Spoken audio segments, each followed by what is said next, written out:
Okay. Hey guys, what's up? Just finished watching Raw. Hold on for one quick sec.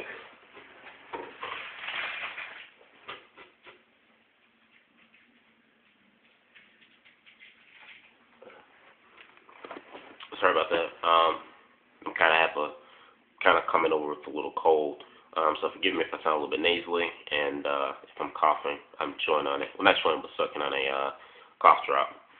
But anyway, just finished watching Raw. So I wanted to do this review because I thought Raw was really good tonight. Wow, where do I start? Okay, so first I'll start off with the show opens up with Randy Orton having a match with Drew McIntyre. This was a good match, I thought. But I just feel so bad for Drew. But anyway, Randy Orton gets the victory on Drew McIntyre, and then Mark Henry comes out and starts beating up Randy Orton, and Randy and Mark Henry they start fighting and stuff, and security comes out, and this security comes out. They're going and trying to split Mark Henry, and they're splitting Mark Henry and Randy Orton up, trying to separate them and stuff like that. So Orton and Henry just still keep fighting. So after they keep fighting or whatever, they split them up. After which they finally split them up, we get into our next match, which is Mark Henry versus John Morrison. Mark Henry just squashed John Morrison. I mean, really. John Morrison gave him, I won't say a run for his money, but he did the best he could. But at the end of the day, Mark Henry squashed John Morrison and cut a pretty good slash, I think, funny promo against Big Show, who will be returning this Friday night on SmackDown. Well, actually tomorrow, because since SmackDown's a tape show, but he'll be facing the Big Show on SmackDown this Friday. So he cut a pretty funny promo, and a good promo, I thought, on Big Show. Then after that, we get into the backstage segment of with Johnny Ace and David Otunga, and all the other superstars who have problems with Triple H. And they go out to the ring and they talk about how they're going to, sue Triple H and all this other stuff. And then after that, the next match we had was, I think it was Jinder Mahal versus Santino. Santino Marella came back. I took a crap on the toilet when Santino came out, but I think Santino won that match. Lasted like 2 minutes. Nothing really special there. And then after that, we have another program with Johnny Laurinaitis talking to Triple H, and telling Triple H, Triple H should apologize to him for hitting him last night at Hell in a Cell. After which Triple H had beat up the Miz R-Truth. He hit him as well, and then Triple H should apologize.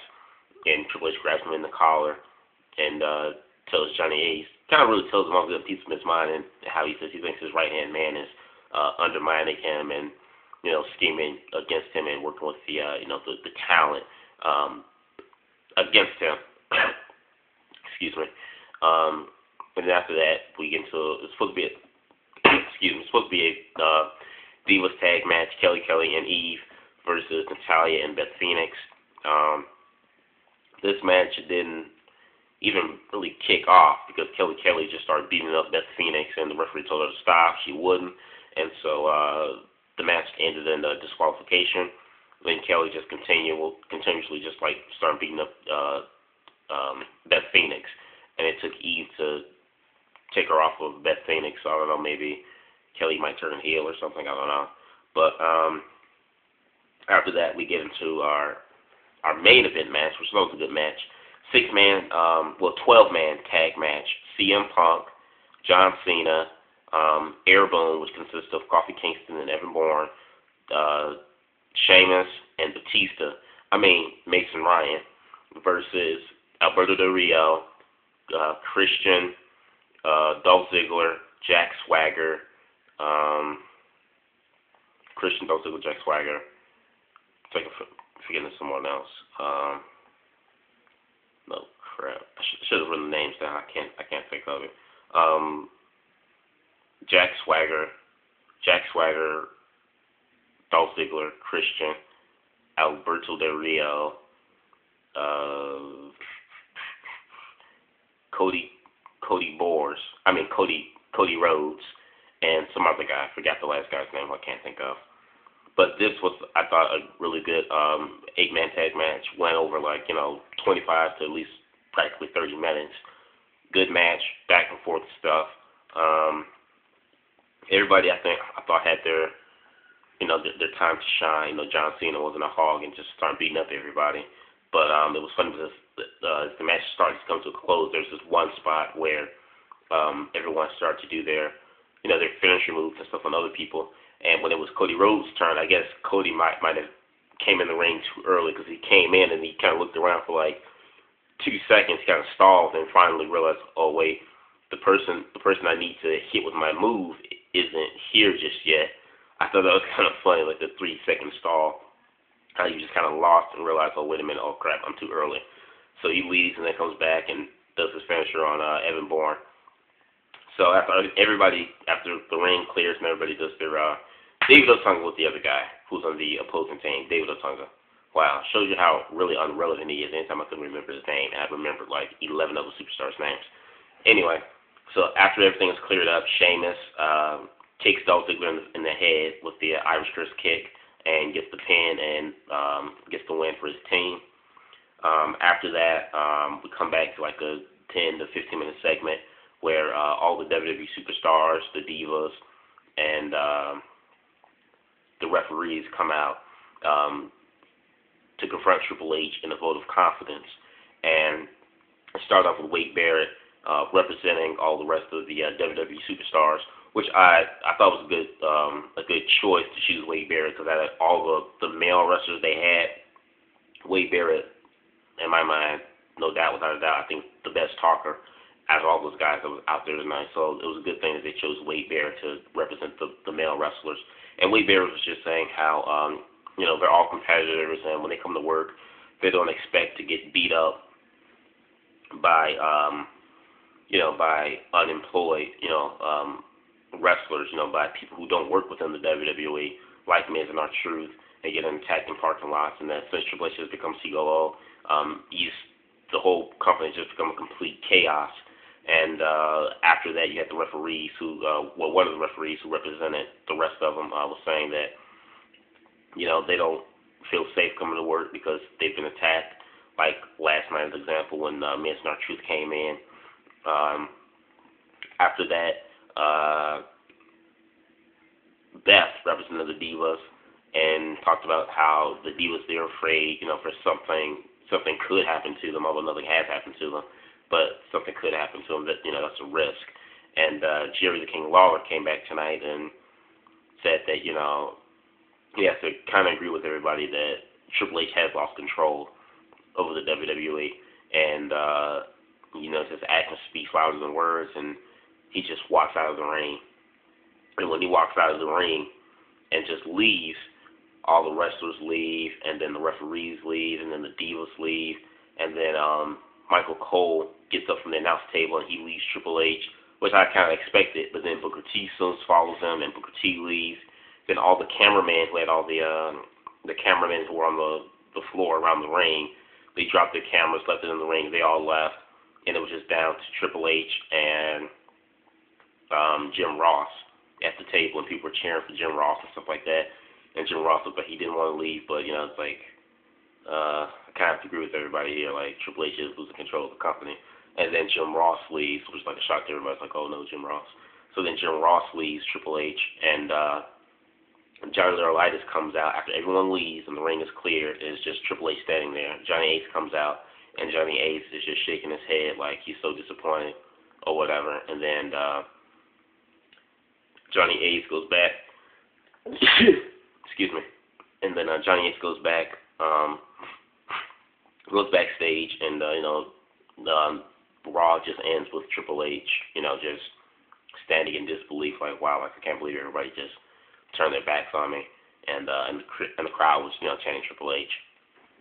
So that was it for Raw. I thought Raw was a good show, even though it wasn't there weren't that many wrestling matches tonight, but the wrestling that we did get, I thought was good. I thought the Randy Orton McIntyre match was good, and the altercation after that I thought was still good. The Mark Henry and Orton feud still going on strong. And then I thought we got a decent match from John Morrison and Mark Henry. Although that didn't last really long, but I thought it was good for what it was. And then you had the 12-man tag team main event match, which I thought was really well. So all in all, I thought Raw was a really good show tonight. So that's just my review for Raw. However, I have to say the story that WWE is doing with a possible so-called invasion and Triple H, everyone losing confidence in Triple H and, keeping control of Raw and, the WWE and stuff like that. I think it's a very good storyline. It's keeping people in tune. The one thing that WWE has been doing as of late, especially since the screw job at SummerSlam with Kevin Nash, they've continuously have kept people tuned in to watch Monday Night Raw. With all these different things happening on Raw and on the pay-per-view main events and stuff like that, they're keeping people in the dark. It's like they're just letting you, they're letting you know, they're giving you information little by little. They're not, they're keeping you tuned in to watch Raw every Monday night. And because of this, also this whole thing, guys like Cody Rhodes, Dolph Ziggler, Jack Swagger, these mid-card guys will hardly get any TV time. Like, they're stepping up and they're getting a decent amount of TV time, getting a decent amount of time in their matches and stuff like that. So it's like everyone's getting their fair share of TV time. John Cena's not like the main focus on Monday Night Raw anymore. It's like they're finally giving. I mean, he's still the number one guy, but they're giving everyone their TV time and stuff like that, which I think is a great thing. One thing I do want to point out was that if you notice, each and every time Johnny Laurinaitis, like every time there's a backstage segment or whatever, after Johnny Ace is done talking with David Otunga or whomever he's talking with, always notice Johnny Ace is always texting someone on his cell phone, which I think is pretty peculiar. I don't think a lot of people pay attention to, unless I bring it up here like I am now. If you go back to Night of Champions, the Night of Champions pay-per-view, where I forgot who had the backstage segment with them. I want to say it was maybe Christian, I think, who had the backstage segment. But anyway, check out Night of Champions from this year, pay-per-view. And Johnny Ace was talking with someone, I think it was R-Truth and Miz, that he had a backstage segment with. And after he talked with them, that's when he started, like, texting someone on the cell phone. And then that same night, that's when Kevin Nash came and screwed, tried to screw over CM Punk and Triple H in that match. But since that Night of Champions backstage segment, you notice in every Raw after that, and the Hell in a Cell, and tonight, every segment that Johnny Ace is in, he's always texting someone on a cell phone. So I think that's something to be, really, I guess, notice and kind of be peculiar about. So yeah, I mean, everyone has to think, and that's what I think. More likely, it is probably Vince McMahon who's pulling the strings, in the back, because he wants to get his position back or whatever. Because if you really think about it, when Triple H came out after the Money in the Bank pay-per-view, Triple H just said, okay, you're stepping down and I'm taking over your position. Vince McMahon never really had like a so-called, official goodbye since Triple H took over his position. He never had like an official goodbye. It was just like, okay, he's here. Triple H comes, tells him, I'm taking over your position, and that's it. We see no more of Vince. So it wasn't like an official goodbye from Vince. So I think this storyline is more likely designed to have Vince, so-called quote-unquote, try to come back. And I'm not saying come back for good as an on-screen character, but maybe they're just doing all the storylines and stuff like this, to not only keep people interested, but to try to get Vince back in here and give Vince like a final send-off, a final goodbye. That's what I think the whole thing could be. I mean, if it's not Vince McMahon pulling the strings, like there's nobody else you could really speculate or guess who it is. 9 times out of 10, this whole storyline they got going on with Triple H, you know, lose control of WWE and Miz and R-Truth coming in and speaking of that, Miz and R-Truth had they showed a video that Miz and R-Truth had made on YouTube. They showed it during Raw. Talking about how they're suing Triple H and the WWE, you know, for assault and things of that sort. Yeah, but I mean, you know, having Nash, and I'm 9 times out of 10, I'm pretty sure Nash is not done. So like, you know, having Kevin Nash and Truth and Miz beating up people and stuff, and they're unemployed. You know, who else could it be but Vince? So yeah, I think everything will be revealed and unraveled like around SummerSlam, Survivor Series, because that's WWE's like last big pay-per-view of the year, and that's also where Rock is going to come back and wrestle and team up with John Cena. So that's something big there. So they're probably gonna continue the storyline leading into Survivor Series to make it even more spectacular. So I think that the storyline they got going on is going to continue to go. It probably won't be unveiled and revealed until like I said, Survivor Series in November.